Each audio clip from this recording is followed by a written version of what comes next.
출애굽기 15장 22절에서 27절까지 말씀을 제가 받들어 봉독하겠습니다. 출애굽기 15장 22절입니다. 모세가 홍해에서 이스라엘을 인도하며 그들이 나와서 수르 광야로 들어가서 거기서 사흘 길을 걸었으나 물을 얻지 못하고 마라에 이르렀더니 그곳 물이 있어서 마시지 못하겠으므로 그 이름을 마라라 하였더라.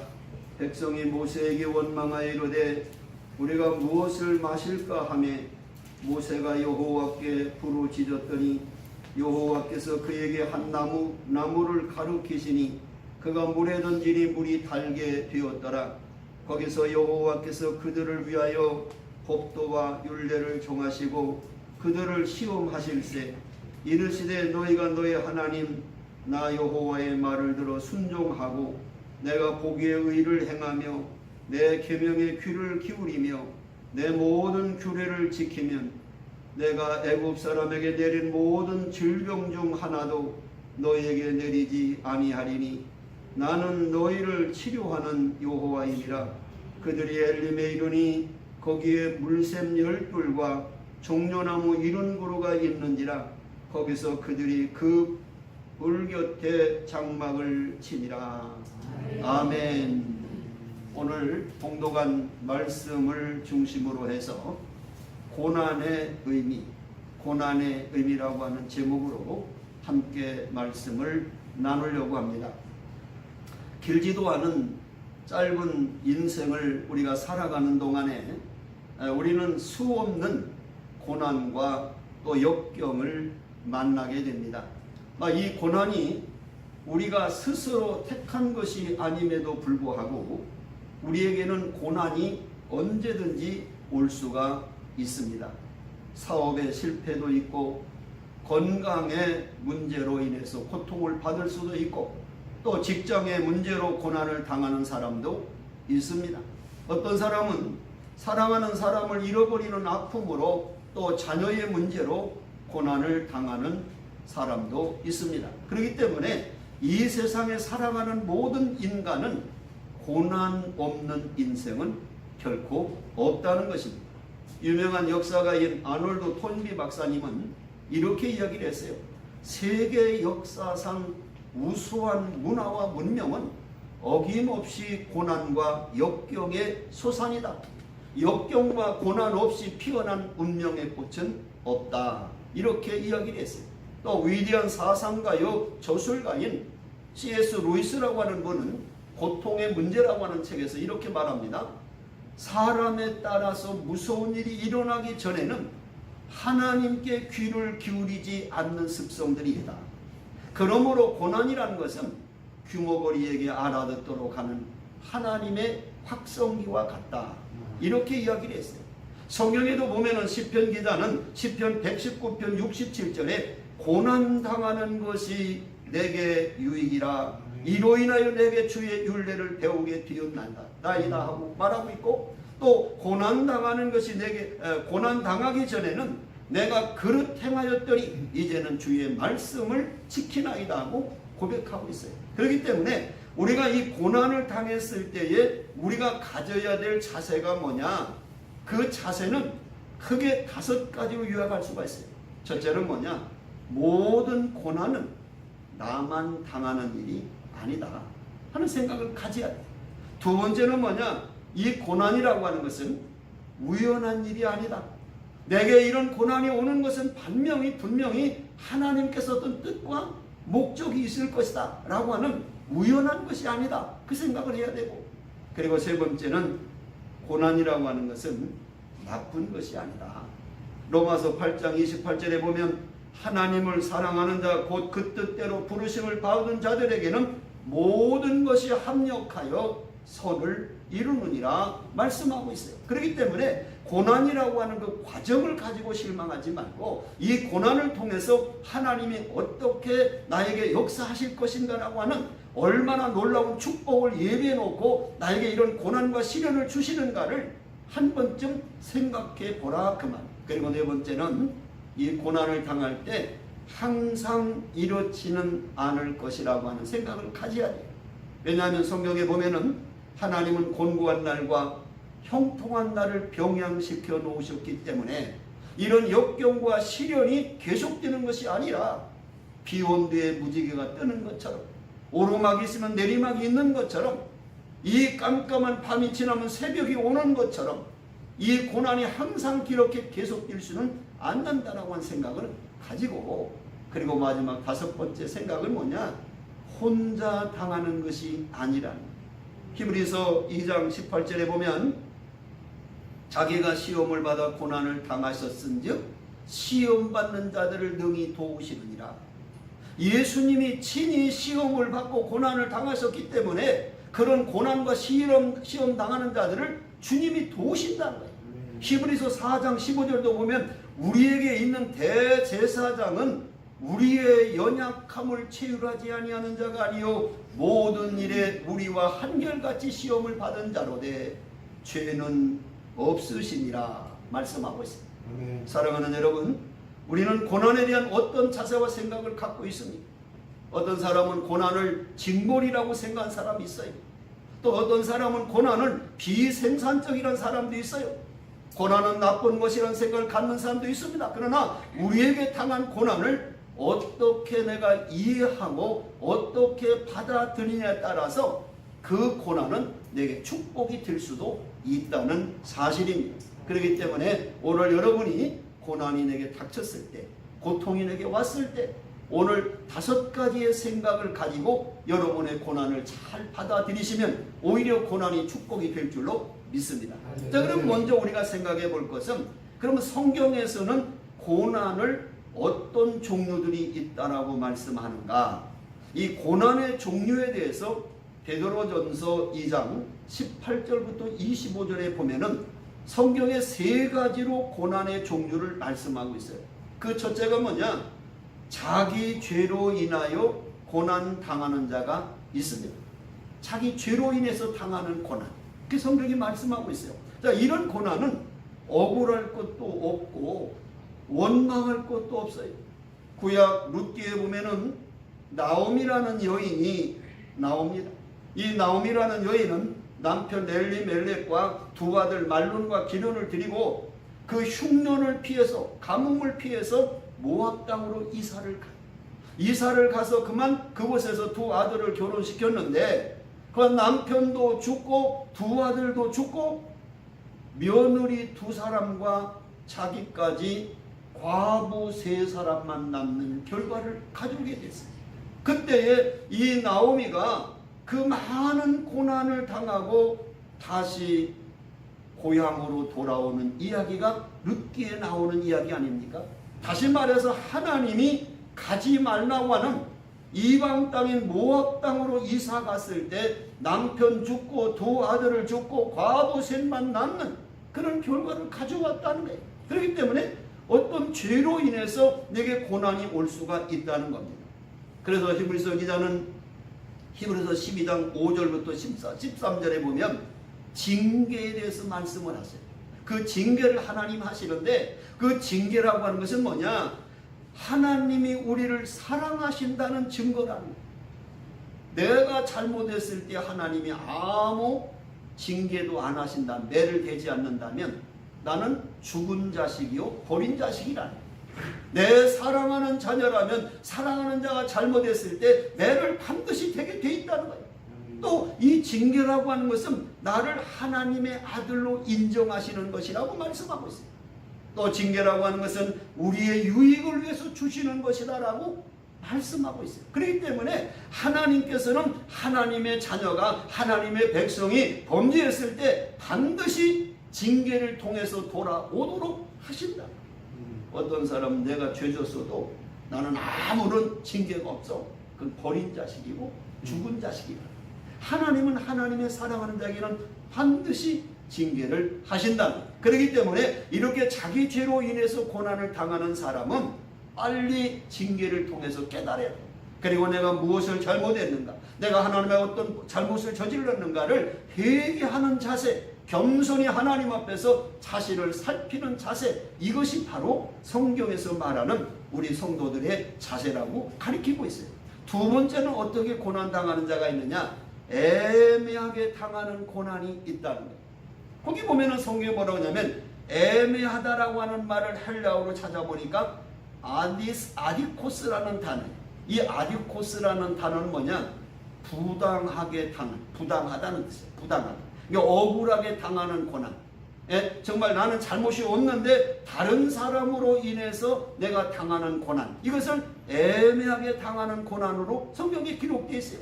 한마디로 말해서 잘못한 것이 없이 내가 왜 고난을 당하느냐. 예를 들면 이웃집이 불이 나는 바람에 내 집이 다 타버리는 고난을 당할 수 있어요. 운전자의 운전 실수로 인해서 내가 그만 사고로 인해서 장애자가 될 수도 있어요. 의사의 실수로 인해서 생명의 위협을 받을 수도 있어요. 이런 건 내가 잘못한 건 아니지만은 다른 사람으로 인해서 내가 고난을 당할 수가 있다는 거예요. 이럴 때에 우리가 그 고난을 어떻게 내가 받아들여야 되는가? 사실 중요한 거예요. 성경에도 보면은요, 요나가 다시스로 하나님의 말씀을 니느웨로 가지 않고 다시스로 도망갈 때 찬잔하던 바다에 엄청난 풍랑이 일어나므로 이 요나 때문에 배 탄 모든 사람이 고난당하는 이야기가 요나서에 기록되고 있잖아요. 보디발 부인의 그 잘못 때문에 요셉이 억울하게 2년 동안 감옥에 들어가서 고난당하는 사건이 성경에 기록되고 있잖아요. 이렇게 자기 잘못은 아닌데 다른 사람의 잘못으로 인해서 내가 고난을 당하는 경우가 얼마든지 있다는 거예요. 이럴 때 우리는 원망하고 불평하지 말고 참으라. 왜? 하나님이 하신다. 내가 억울하게 고난당하는 거 하나님이 하신다. 그래서 애매하게 당하는 고난도 성경에 기록되어 있어요. 그런가 하면 세 번째는 어떤 고난이 성경에 있냐면 선을 행함으로 받는 고난이 있다는 거예요. 이것은 모르고 당하는 고난이 아니라 알면서 당하는 겁니다. 의식적으로 당하는 고난입니다. 불가피하게 당하는 것이 아니라 내가 스스로 자원해서 당하는 고난. 이것이 바로 선을 행함으로 받는 고난이라고 성경이 말하고 있어요. 여러분 성경에 보면 사도 바울은 주님의 명령이신 복음 증거의 사명을 위해서 옥에도 갇히고 매도 수없이 맞고 죽음의 위협도 엄청나게 받았어요. 이 바울이 얼마든지 그거 안 받을 수 있지만 주의 복음을 전하는 사명 감당해서 스스로 옥에 갇히기도 하고 매도 맞고 죽음의 위협도 당하고 풍랑의 위협도 당하고 줄이고 목마르고 춥고 굶는 고난을 수없이 바울이 당했다고 고린도후서 11장 23절부터 27절에 고백하고 있잖아요. 모세는 히브리서 11장 24절 25절에 보면 나는 바로의 공주의 아들이라 칭함을 거절하고 도리어 하나님의 백성과 함께 고난받기를 잠시 죄악의 낙을 누리는 것보다 더 좋아했다라고 말씀하고 있잖아요. 내 민족과 함께 이 출애굽의 사건을 이끌기 위해서 나는 바로 공주의 아들로서의 그 즐거움을 잠시 누리는 낙을 포기하고 내 민족과 함께 고난받는 일을 스스로 들어갔다라고 고백하는 선을 행함으로 받는 고난이 있다는 겁니다. 이와 같이 고난은 값진 고난입니다. 하나님의 앞에서 아름다운 고난입니다. 그래서 베드로가 말합니다. 베드로 4장 13절에 보면 오직 너희가 그리스도의 고난에 참여하는 것으로 즐거워하라. 이는 그의 영광을 나타내실 때에 너희로 즐거워하고 기뻐하게 하려 함이라고 베드로가 교훈을 주시고 있습니다. 그러므로 고난이 올 때 고난의 책임을 전가하려고 하는 태도, 고난의 현장에서 도피하려고 하는 태도를 갖지 말고 오히려 고난을 통해서 하나님께 영광을 돌릴 수 있는 우리 모두가 되기를 주의 이름으로 축원합니다. 두 번째 우리가 생각해 볼 것은 그러면 오늘 본문 말씀을 통해서 고난이 주는 의미, 자, 고난이라고 하는 것이 어떤 의미가 있는가 하는 것을 잠시 생각해 보려고 합니다. 자, 오늘 본문의 말씀은 바로 왕과의 투쟁을 통해서 출애굽을 한 이스라엘 백성들이 홍해 바다를 승리로 건너갑니다. 그리고 그들은 구원의 능력을 베풀어 주신 하나님을 찬양하고 그 홍해 바다를 건너가는 감격과 기쁨으로 광야로 행진을 하기 시작합니다. 그리고 오늘 본문에 보니까 수루 광야를 지나서 3일 만에 마라라고 하는 곳으로 도착을 해서 휴식을 취하는데 물이 없는 거예요. 이 마라에서 여러 군데를 찾다가 한 우물을 발견하게 됐는데 그 우물을 떠서 먹어보니까 물이 너무 써가지고 마실 수가 없는 거예요. 그래서 그들이 막 하나님을 원망하고 모세를 막 원망합니다. 이 쓴 물을 가지고 우리가 어디서 물을 먹을 수 있는가? 그 고통을 당합니다. 그리고 하나님과 모세를 위해서 원망하고 있을 때 하나님 이스라엘 백성의 이 모습 가운데 오늘 우리들의 모습은 아닌가를 생각해 보자는 거예요. 여러분, 홍해 바다를 건너는 감격을 경험한 지 3일째 여기 마라에 도착합니다. 그 출애굽이라는 기적을 경험하고 3일 길을 걸어왔는데 이스라엘 백성들이 지금 어떻게 하고 있는가를 한번 잘 주목해 보라. 인생을 살다 보면 홍해를 건너면서 노래하고 춤추며 기뻐했던 극적인 승리와 희열만 있는 것이 아니라 이 마라의 쓴물과 같은 탄식하며 원망할 수밖에 없는 고통도 우리의 인생길에는 있다는 것입니다. 그렇기 때문에 우리는 인생의 여정에서 이 쓰디쓴 마라의 물을 만나게 되고 어느 때는 좌절과 실패도 경험하고 어떤 때는 참으로 고통도 경험하고 가슴이 찢어지는 아픔도 경험할 수가 있다는 거 인생길에. 그럴 때에 오늘 이 고통 자체보다 왜 이 고통을 내가 당해야 되는가라고 하는 의미를 깨닫지 못할 때 더 힘들고 어렵다는 거예요. 내가 이 왜 고통을 당하는가를 알면 견딜 수 있어요. 또 이 고통이 어떤 의미를 주는가를 알면 견딜 수 있어요. 그러나 왜 내가 이런 고난을 당하는가? 왜 내 가정에, 내 자녀에게, 내 사업에 이런 고난이 오는가? 이 이유를 알지 못할 때 우리는 더 큰 어려움과 고난을 경험할 수밖에 없다는 거예요. 그래서 오늘 이 본문에서 고난이 주는 의미가 뭐냐? 그걸 한번 찾아보자는 거예요. 첫 번째 고난의 의미는 교육적 의도의 하나님의 시험을 의미하고 있어요. 자, 이 이스라엘 백성이 마라의 쓴물 앞에서 하나님 앞에서 당하는 이 고난의 의미는 하나님의 시험이라고 하는 것을 의미하고 있다는 거예요. 어떤 사람들은 성경을 보면 하나님은 시험을 당하지도 않으시고 또 아무도 시험하지 않으신다. 이렇게 야고보서 1장 13절에 말씀하고 있는데 어떻게 고난이 하나님의 시험이 될 수 있습니까? 이렇게 질문하는 사람이 있어요. 시험에는 두 가지의 시험이 있어요. 그걸 이해하지 못하면 그런 질문을 해요. 왜 하나님은 시험을 받지도 않고 시험을 하시지도 않는다고 하는데 왜 하나님이 왜 이스라엘 민족을 시험하십니까? 이런 질문을 한다 그 말. 그 의미 속에 설명을 하면 두 가지 시험이 있다 그 말. 첫째는 어떤 시험이냐면 교육적 의미의 시험이 있어요. 이거는 영어로 말하면 테스트라는 말이에요. 훈련이라는 말. 트레이닝, 훈련. 그러니까 감독이 선수들을 열심히 훈련시켜야 대회에 나가서 우승할 수 있잖아요. 학생들이 열심히 시험을 치러야 상급학교로 진급이 되잖아요. 그러니까 이 테스트라고 하는 이 훈련, 트레이닝이라고 하는 것은 뭐냐면 나를 더 성장시키고 나를 더 성숙시키기 위해서 주시는 시험을 테스트, 하나님이 주시는 교육적 의미의 시험이다. 이렇게 이야기를 한다 그 말이에요. 여러분, 개혁자 칼빈이라고 하는 사람은 그런 얘기를 했어요. 고통이 없이 형통하기만 하고 근심이 없다면 믿음은 없어지고 말 것이다. 우리의 소망은 시험해 볼 기회를 놓치고 만다. 이런 얘기를 했어요. 그러니까 하나님이 나를 갖고 시험하는 것은 뭐냐?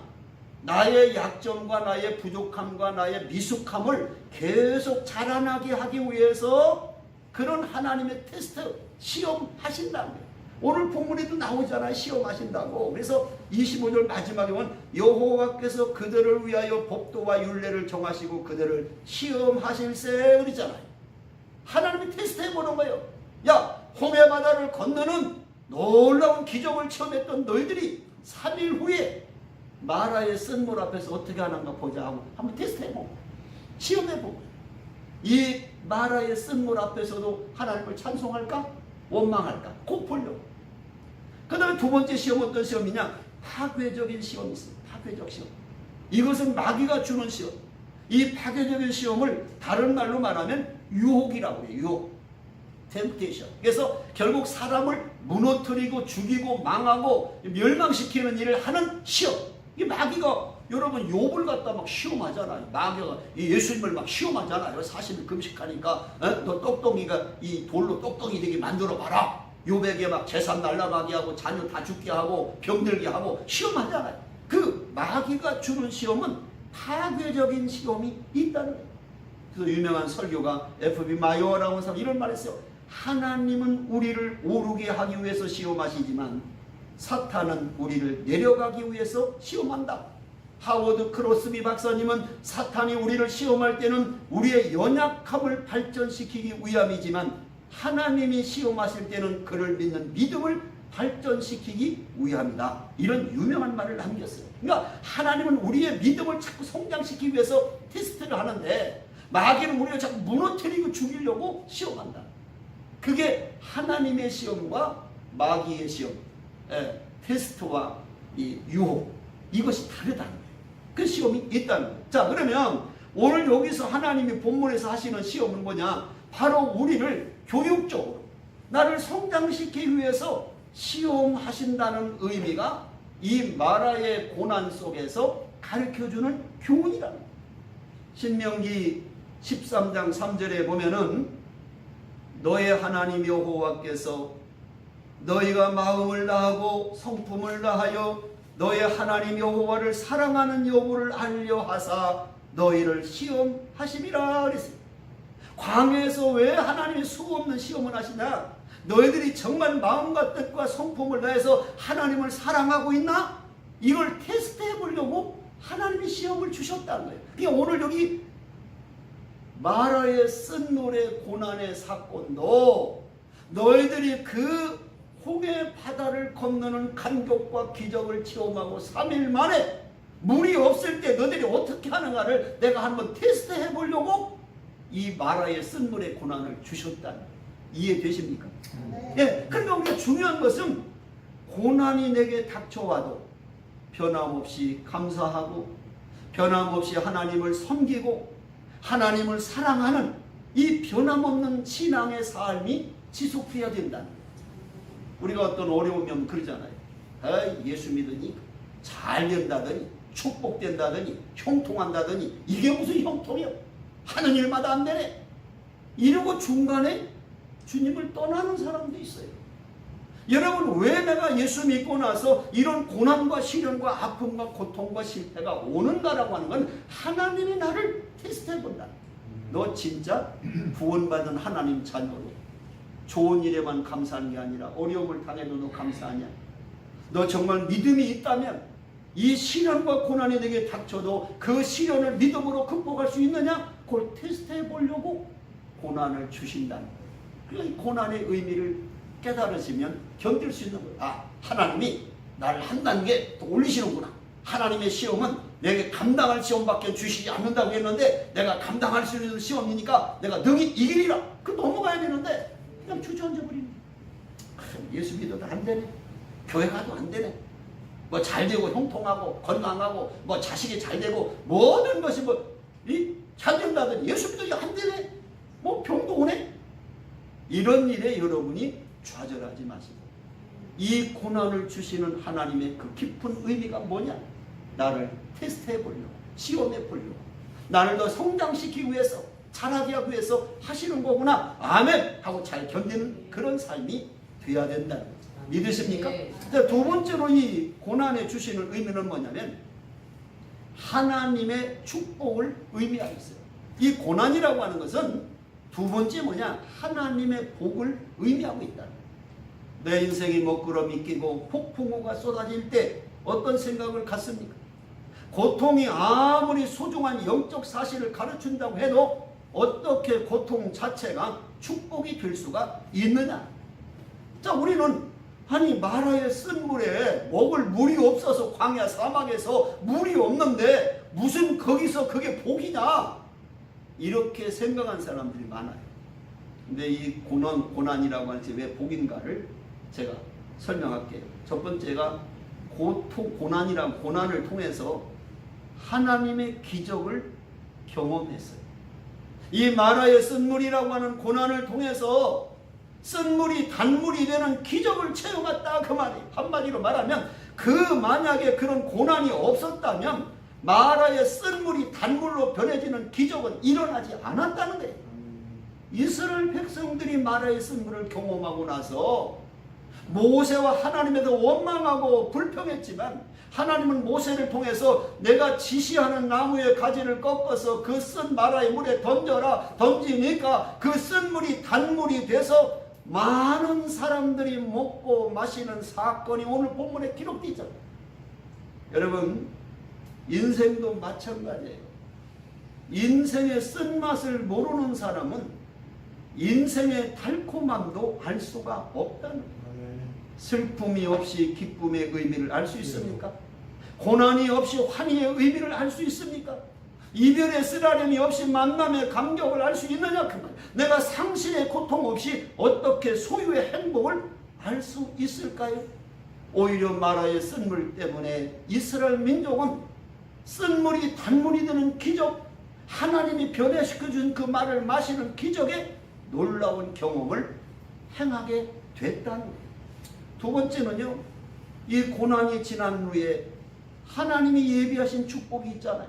그게 오늘 27절에 자, 이 엄청난 마라의 쓴물의 고난을 지나고 나니까 어디가 나옵니까? 27절 그들이 엘림에 이르니 거기에 물샘 12과 종려나무 70그루가 있는지라 거기서 그들이 그 물 곁에 장막을 치니라. 한마디로 말하면 마라의 쓴물을 거치고 잠시 하루길 약 10km 정도만 더 가니까 거기에 하나님은 엘림이라고 하는 오아시스를 다 만들어 놓고 준비하고 계시고 준비하고 너희들에게 내가 축복을 주려고 지금 이미 엘림이라는 곳에 어마어마하잖아. 여기 오아시스가 뭐냐 12개의 오아시스 70그루의 종려나무 어마어마한 오아시스를 다 만들어 놓고 마라에서 테스트 해본 거예요.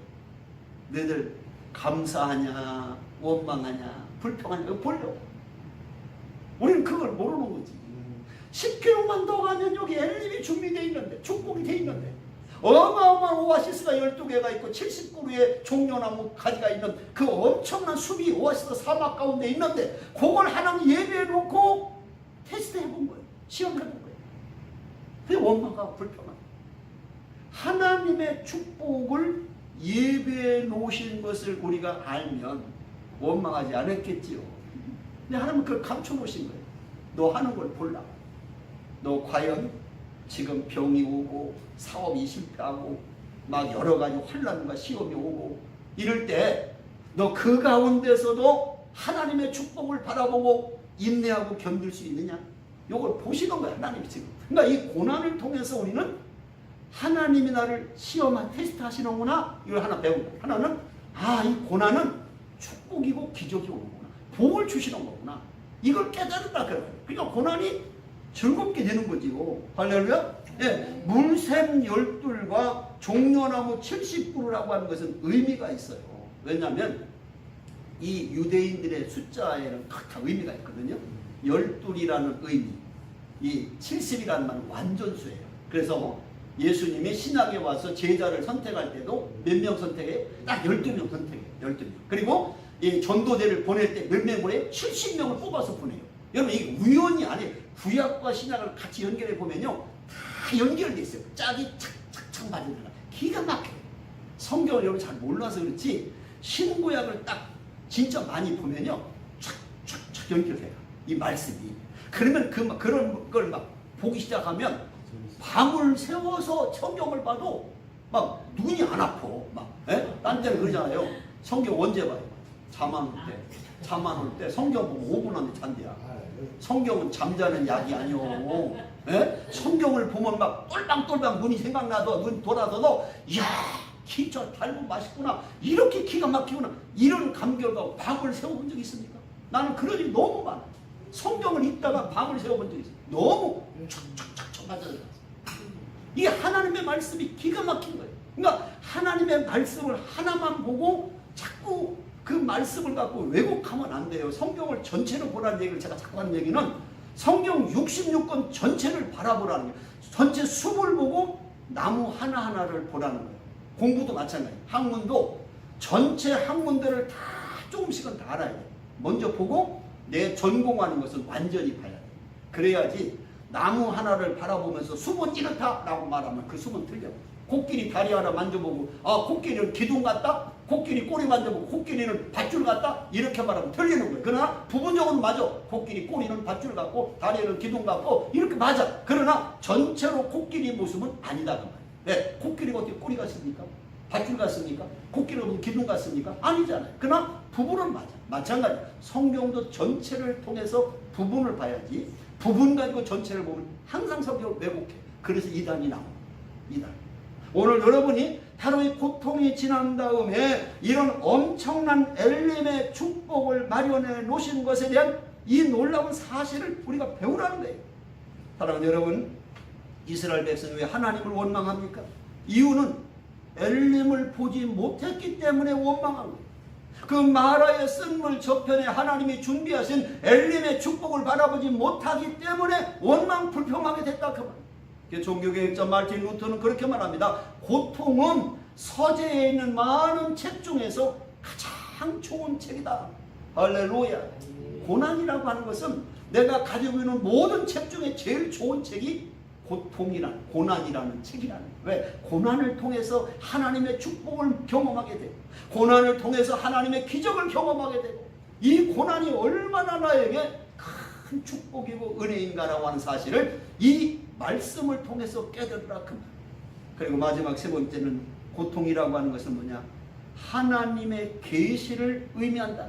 하나님의 계시. 하나님이 누구신가를 보여주신 계시란 말은 여러 보여준다 그런 뜻이잖아요. 그러니까 이 고난을 통해서 하나님이 어떤 분이신가를 가르쳐 주셨다는 거예요. 26절 말씀 보세요. 이르시되 너희가 너희 하나님 나 여호와의 말을 들어 순종하고 내가 너 보기에 의를 행하며 내 계명에 귀를 기울이며 내 모든 규례를 지키면 내가 애굽 사람에게 내린 모든 질병 중 하나도 너에게 내리지 아니하리니. 그 다음에 시작. 나는 너희를 무하는 하나님 치료하는 여호와입니다. 라파의 하나님, 하나님은 너를 치료하시는 하나님이라는 사실을 이 마라의 고난을 통해서 이스라엘 민족에게 하나님이 보여주시는 거예요. 나는 치료의 하나님. 하나님을 직접 보여주시죠. 나는 치료의 하나님이다. 물도 치료할 뿐만 아니라 환경도 치료하고 사람도 치료하고 문제도 치료하고 너의 인생의 모든 것을 치료하시는 힐링가 하나님은 치료하시는 하나님이다. 그걸 보여주시잖아. 어떤 때? 고난을 통해서. 평범했으면 그걸 몰랐지. 하나님이 이렇게 물을 쓴 물을 단물로 바꾸시는 환경도 고치시는 이런 치료의 하나님이심을 몰랐지. 그런데 그 마라의 쓴 고난을 통해서 아 우리 하나님은 자연도 치유하고 사람도 치유하고 문제도 치유하고 할렐루야 우리에게 치유의 하나님이시구나 이걸 보여주시고 계시다. 우리의 병든 가정 고통당하는 인생 나의 모든 사람과의 겪은 갈등 나의 가정도 나의 직장도 나의 사회도 우리나라도 민족도 치유할 수 있는 분 그분은 바로 누구냐 하나님이시라는 것을 보여주시고 여러분 욥기를 보시면요 욥기 42장 5절에 뭐라고 말합니까? 내가 죽게 대하여 귀로 듣기만 하였사더니 이제는 눈으로 주를 배웠나이다. 그가 감사한 것은 욥이 재산 잃고 건강 잃고 자녀 잃고 아내도 떠나버리는 그런 절망적인 상황에서 욥이 받은 축복은 뭐냐면 내가 그 고난을 통해서 하나님을 직접 뵀다는 거예요.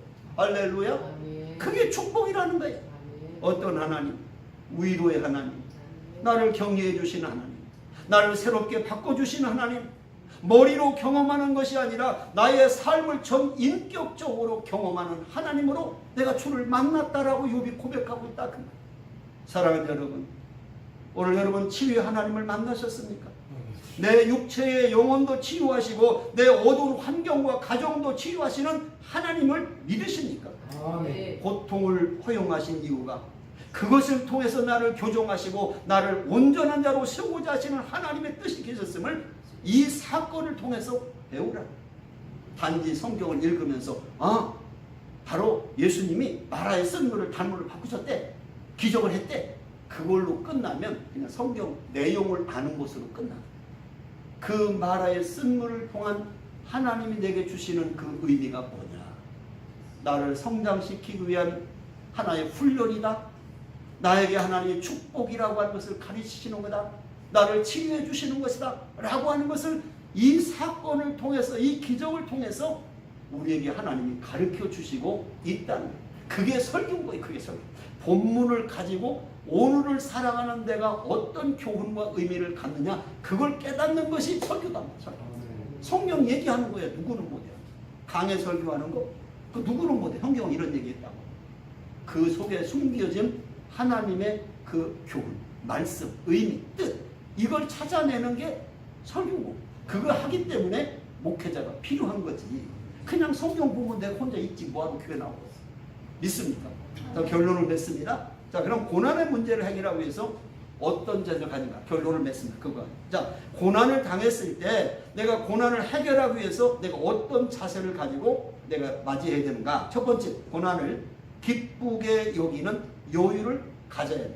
자, 고난을 당할 때 원망하지 말고 기쁘게 여기라고. 야고보서 1장 2절에 말하잖아요. 내 형제들아, 너희가 여러 가지 시험을 만나거든 온전히 기쁘게 여기라. 고난은 이상한 일도 아니고 특별한 일도 아닙니다.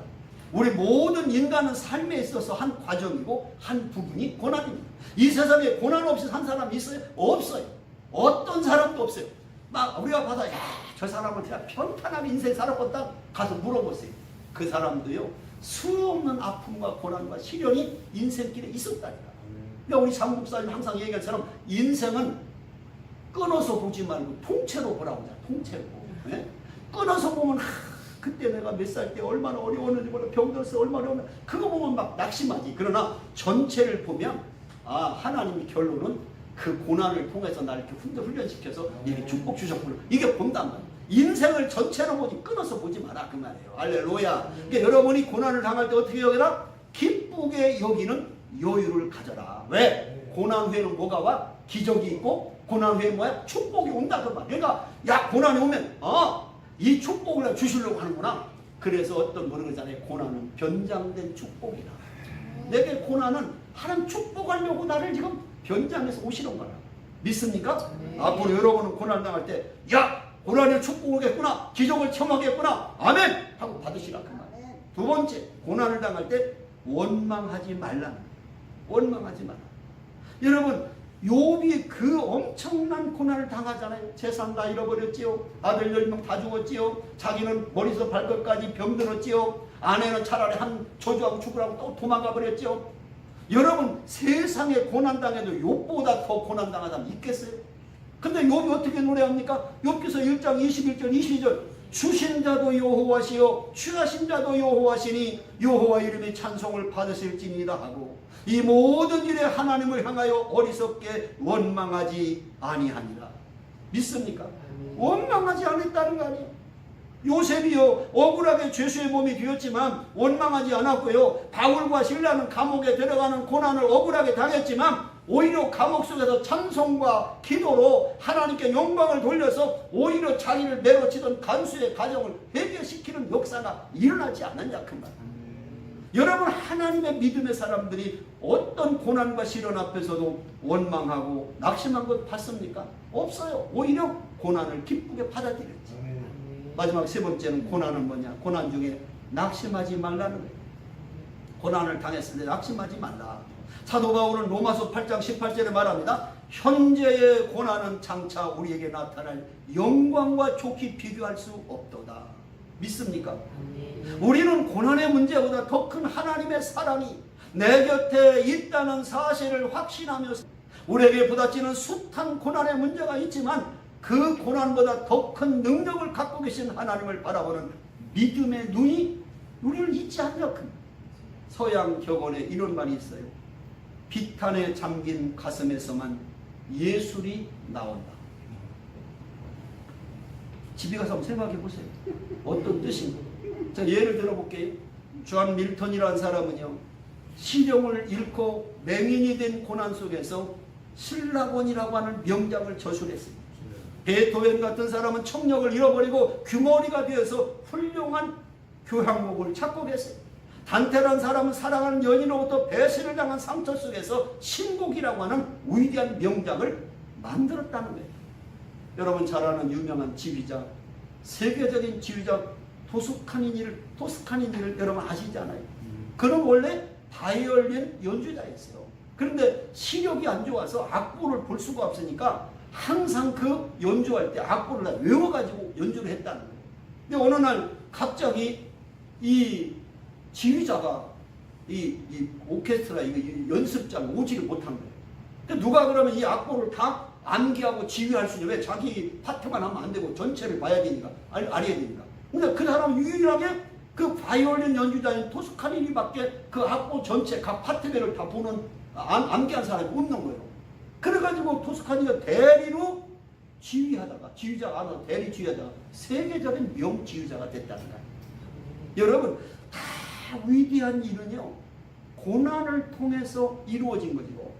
역사의 길이 남는 모든 민족은요 고난 없는 민족은 한 민족도 없어요. 다 고난을 통해서 위대한 민족이 된 것입니다. 오늘 여러분과 제가 인생의 기회에서 고난이 올 수 있어요. 시련이 올 수 있어요. 내가 참 예기치 않은 고통을 통해서 아픔도 올 수 있어요. 실패도 올 수 있어요. 그러나 좌절하지 말고 이 고난을 통해 주시는 하나님의 깊은 뜻이 무엇인가를 오늘 말씀을 통해 깨달아 오히려 고난이 오면 환영하고 기뻐하고 여유를 갖고 믿음으로 축복으로 바꾸는 기적으로 바꾸는 우리 모든 동명 가족이 되기를 주의 이름으로 축원합니다. 기도하십시오. 하나님 감사합니다. 오늘도 귀한 주일에 이 마라의 쓴물이 단물이 되는 기적의 사건을 통해서 고난이 주는 의미가 무엇인가를 세 가지로 생각해 보았습니다. 주신 말씀이 하나라도 내 마음에 꽂히고 감동이 되면 그 말씀 부여잡고 이 광야와 같은 세상, 마라와 같은 고통의 세상에서도 승리하고 축복의 사람이 되고 기적을 체험하는 우리 모든 동명 가족들 되게 해 주옵소서. 이제는 예수 그리스도의 그 크신 은혜와 하나님 아버지의 극진하신 사랑과 성령님의 내주 역사 충만 교통하심이 오늘 말씀을 통해 새로운 도전과 힘을 가지고 세상으로 향하는 귀한 동명 가족들 머리머리 위에와 저들의 가정과 자녀와 직장과 기업과 그리고 우리 중문재단과 모든 교회 대한민국 위에 영원토록 함께 하시기를 간절히 축원하옵나이다. 아멘.